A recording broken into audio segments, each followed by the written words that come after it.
Hello and welcome to बवाल banking classes. आज हम लोग CAIIB में पेपर 4 जो न्यू सिलेबस का है उसके अकॉर्डिंग मॉड्यूल डी यानी लास्ट मॉड्यूल का चैप्टर 26 कर रहे हैं। ठीक है, इसके बाद सिर्फ 2 चैप्टर और हैं, फिर ये हमारा मॉड्यूल या पूरा ये पेपर खत्म हो जाएगा।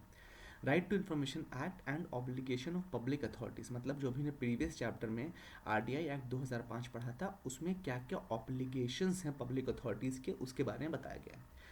इसमें सबसे पहले कहा गया कि हर एक पब्लिक अथॉरिटी को अपने जो भी रिकॉर्ड्स हैं वो इस तरह से मेंटेन करने हैं, चाहे वो इलेक्ट्रॉनिक फॉर्म में हो चाहे वो हार्ड कॉपी फॉर्मेट में हो, कि वो इजीली एक्सेसिबल हो सके। ठीक है, मतलब ये कहा गया है कि जो भी रिकॉर्ड्स हैं वो कंप्यूटराइज्ड अगर हैं तो उन्हें एक रीजनेबल टाइम में कंप्यूटराइज तरीके से ऐसे कनेक्ट हों कि वो पूरे नेटवर्क पे अवेलेबल हो सके, चाहे वो विद इन द कंट्री कहीं भी हो। ठीक है, फॉर एग्जाम्पल जैसे आपका बैंक है, ठीक है, आपने अपनी ब्रांच में ट्रांजेक्शन किया तो वो CBS के थ्रू क्या होता है, आपने अपना ट्रांजेक्शन मान लिया दिल्ली में किया तो वो CBS के थ्रू चेन्नई की ब्रांच में भी अपडेट हो जाता है। ऐसा नहीं है कि आपने यहाँ ट्रांसफर किया वहाँ 3 दिन बाद अपडेट हो रहा है, ऐसा नहीं है।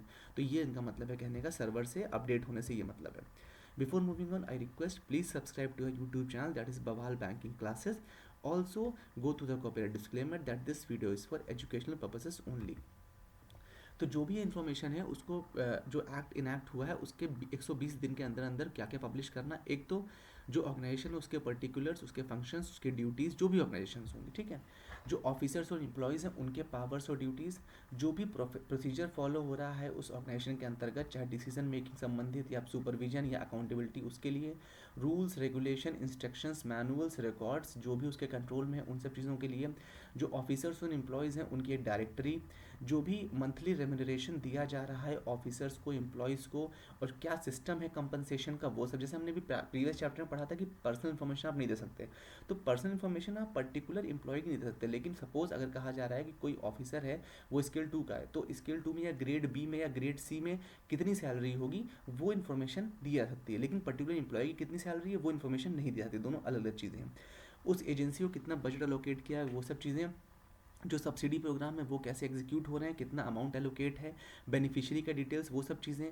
जो भी रेसिपेंट हैं कंसेशन के या ऑथराइजेशन के जो भी परमिट्स हैं वो क्या क्या ग्रांट किए गए, उन सब के पर्टिकुलर्स, ये सब 120 दिन के अंदर अंदर पब्लिश करना होता है हर एक। ठीक है, क्या क्या प्रोसीजर है इन्फॉर्मेशन ऑब्टेन करने के लिए वो बताया गया। PIO का मतलब क्या होता है, पब्लिक इन्फॉर्मेशन ऑफिसर। ठीक है, हम लोगों ने पढ़ा CPIO पढ़ा, central public information officer, assistant उसका पढ़ा था, वही चीज़ें।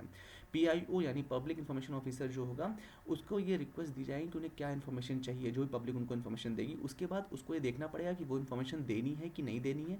कुल मिलाकर के ये कहा गया कि PIO जो है उसको 5 दिन के अंदर अंदर जो भी पब्लिक अथॉरिटी उसको वो रिक्वेस्ट ट्रांसफर कर देंगे। ठीक है, मान ली PIO के पास कोई रिक्वेस्ट है, उन्हें लगता है कि ये रिक्वेस्ट तो फला डिपार्टमेंट में जानी चाहिए, फला अथॉरिटी के पास या फला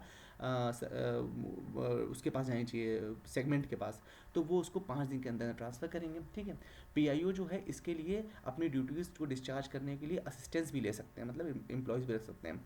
PIO 30 दिन के अंदर अंदर जब भी उन्हें रिक्वेस्ट मिलेगी उसके 30 दिन के अंदर अंदर या तो वो जो भी रिक्वायर्ड इन्फॉर्मेशन है वो उसका पेमेंट जो भी होगा, या तो मतलब उसका पेमेंट कर देते हैं, और या फिर उसको मतलब वो प्रोवाइड कर देंगे इन्फॉर्मेशन, और या फिर उस रिक्वेस्ट को कैंसिल कर देंगे। जो भी करेंगे 30 दिन के अंदर अंदर कर लेंगे। ठीक है, जहाँ पे इन्फॉर्मेशन रिक्वेस्ट की गई है और किसी की व्यक्ति की लाइफ या लिबर्टी का सवाल है वहाँ पे इन्फॉर्मेशन देना 48 घंटे के अंदर अंदर ज़रूरी है। यदि किसी व्यक्ति की जान माल संबंध कोई इन्फॉर्मेशन है, कोई बात है, तो उसमें 48 घंटे के अंदर अंदर इनको जवाब देना होता है। अदरवाइज 30 दिन का समय और 5 दिन के अंदर इनको ट्रांसफ़र करनी होती है रिक्वेस्ट, ये 3 बातें। डिस्पोजल ऑफ रिक्वेस्ट के लिए कहा गया कि यदि जो पब्लिक इंफॉर्मेशन ऑफिसर हैं वो जो रिक्वेस्ट है उसको प्रोसेस नहीं कर पाते हैं, रिफ्यूज़ कर देते हैं, तो अगर जो रिक्वेस्ट रिफ्यूज़ करी गई है तो उसमें देखना होगा कि उन्हें देना पड़ेगा कि रीज़न क्या है रिक्वेस्ट रिजेक्ट करने का, ये बताना पड़ेगा।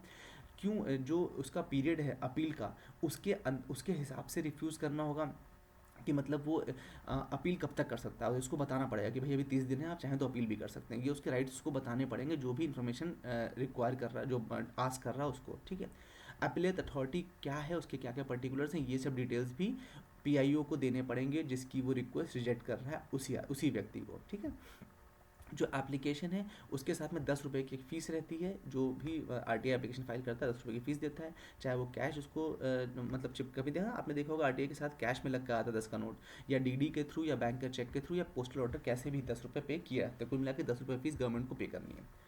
अपील का के लिए बताया गया जो सेंट्रल गवर्नमेंट है उसके पास एक बॉडी बनाता है सेंट्रल इन्फॉर्मेशन कमीशन, जो हमने प्रीवियस चैप्टर में पढ़ा था।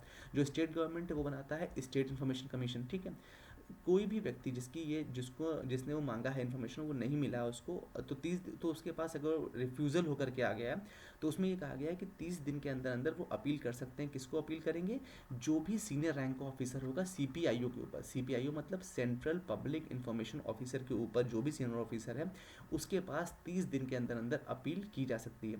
इसके बाद कहा गया है कि यदि मान लीजिए आप उससे भी सेटिस्फाई नहीं है तो जो सेकेंड अपील है वो 90 दिन के अंदर अंदर की जा सकती है। किसको की जाएगी? स्टेट मतलब सेंट्रल वाले या स्टेट वाले, जो भी उससे सीनियर पर्सन है उसके लिए अपील अथॉरिटी बताई गई है। ठीक है। तो जो अपीलेट अथॉरिटी है वो कौन है? सीपीआईओ मतलब CIO sorry, central information commission. और स्टेट के लिए क्या? State information commission. तो पहले नंबर आपने जो आपके सीपीआईओ थे उसके ऊपर सीनियर पर्सन जो थे आपने उनको रिपोर्ट किया जो पीआईओ थे, और अगर वहाँ भी आपका सेटिस्फैक्शन नहीं मिला तो 90 दिन के अंदर आप सीधे सीआईओ यानी कि सेंट्रल इन्फॉर्मेशन कमीशन या स्टेट इन्फॉर्मेशन कमीशन के पास जाके अपनी कंप्लेंट को फर्दर अपील कर सकते हैं। ये जो अपील उनके पास होगी ये उनको 30 दिन के अंदर अंदर डिस्पोज ऑफ करनी है, या तो इन्फॉर्मेशन देनी है या रिजेक्ट करना है। ठीक है। किसी भी हाल में ये जो समय है ये 45 दिन से ज़्यादा नहीं बढ़ सकता। मतलब आज अगर अपील फाइल हुई है तो 30 दिन, वरना मैक्स टू मैक्स 45 दिन के अंदर अंदर उनको करना होता है। जो डिसीजन होगा सेंट्रल इन्फॉर्मेशन कमीशन का ये फाइनल होगा और बाइंडिंग होगा सभी पार्टीज़ पर। अगर हमारे सेंट्रल इन्फॉर्मेशन कमीशन को लगा कि जो इन्फॉर्मेशन मांगी गई है वो नहीं दी जा सकती तो फिर भाई वो नहीं देगा। लेकिन अगर उसको लगा कि नहीं इन्फॉर्मेशन देनी चाहिए, ये डिपार्टमेंट की गलती है कि वो नहीं दे रहा है, जानबूझ के रिफ्यूज़ कर रहा है, तो फिर ये भी डिसीजन किस पे बाइंडिंग होगा? डिपार्टमेंट से वो इन्फॉर्मेशन देनी पड़ेगी। मतलब ये लास्ट स्टेज है, इसके बाद कहीं भी अपील नहीं होगी। ऑर्डर्स इन अपील में कहा गया है कि जब भी कोई अपील सेंट्रल इन्फॉर्मेशन कमीशन जो है वो डिसाइड करते हैं तो वो क्या करते हैं कि जो पब्लिक अथॉरिटी है उसको बताते हैं कि भाई नेसेसरी स्टेप्स आपको इस कंप्लायंस में क्या क्या लेने हैं। वो इन्फॉर्मेशन जो भी इन्फॉर्मेशन को चाहिए वो एक्सेस उसका दिया जाता है, और जो सेंट्रल इन्फॉर्मेशन ऑफिसर है उसको अपॉइंट करा जाता है इसको अपील के लिए। जो पब्लिक अथॉरिटी है वो कंप्लेनेंट को यदि किसी प्रकार का कोई लॉस हुआ है तो उसकी भरपाई करता है। भाई आपने समय से इन्फॉर्मेशन नहीं दी और उसको कोई लॉस हुआ है तो उसकी भरपाई कौन करेगा? पब्लिक अथॉरिटी करेगा। साथ ही साथ किसी प्रकार की पेनाल्टी अगर इस एक्ट के अंतर्गत आ रही है तो वो भी होगा। और इसमें एक ऑर्डर क्या हो सकता है? अपील रिजेक्ट भी की जा सकती है। ये भी राइट है सेंट्रल इन्फॉर्मेशन कमीशन के पास या स्टेट इन्फॉर्मेशन कमीशन के पास। पेनाल्टीज़ क्या क्या हो सकती हैं? सेंट्रल इन्फॉर्मेशन कमीशन जो है वो 250 रुपये पर डे की पेनाल्टी लगा सकता है, जो कि मैक्सिमम 25,000 रुपये तक जा सकती है। ठीक है, यदि आपने समय से इन्फॉर्मेशन प्रोवाइड नहीं करी है तो। जो कमीशन है वो साथ ही साथ दोनों पार्टीज़ जो है उनको सुनेगी और अपनी जो भी रिजल्ट्स होंगे वो इम्पोज कर सकती है, और पेनाल्टी लगा किसी पार्टी पे लग सकता है, ज़्यादातर वैसे डिपार्टमेंट पे ही लगता है। जो कमीशन है उसके पास ये पावर भी है कि वो सेंट्रल पब्लिक इन्फॉर्मेशन ऑफिसर जिसने कि मना किया था कि हम आपको नहीं देंगे इन्फॉर्मेशन, उस पर डिसिप्लिनरी एक्शन भी ले सकते हैं। अगर उसे लगेगा कि जानबूझ के इन्फॉर्मेशन छुपाई गई है या गलत इन्फॉर्मेशन दे दी गई है या कोई मैलिफाइड इंटेंशन था या कोई इन्फॉर्मेशन डिस्ट्रॉय कर दी गई है, क्यों? जिससे कि देनी ही ना पड़े, होता नहीं कि वो रिकॉर्ड रूम में आग लग गई उस टाइप से। ठीक है, या कोई इन्फॉर्मेशन जानबूझ के ऑब्स्ट्रक्ट करी जा रही, तो इस केस में उस पर डिसिप्लिनरी एक्शन भी हो सकता है किस पे? सेंट्रल पब्लिक इन्फॉर्मेशन ऑफिसर के ऊपर। With this we have come to end. I hope you like the session. Do like, share, and subscribe to the channel Bawal Banking Classes, and do give us a genuine reasonable feedback. Thank you so much for your valuable time.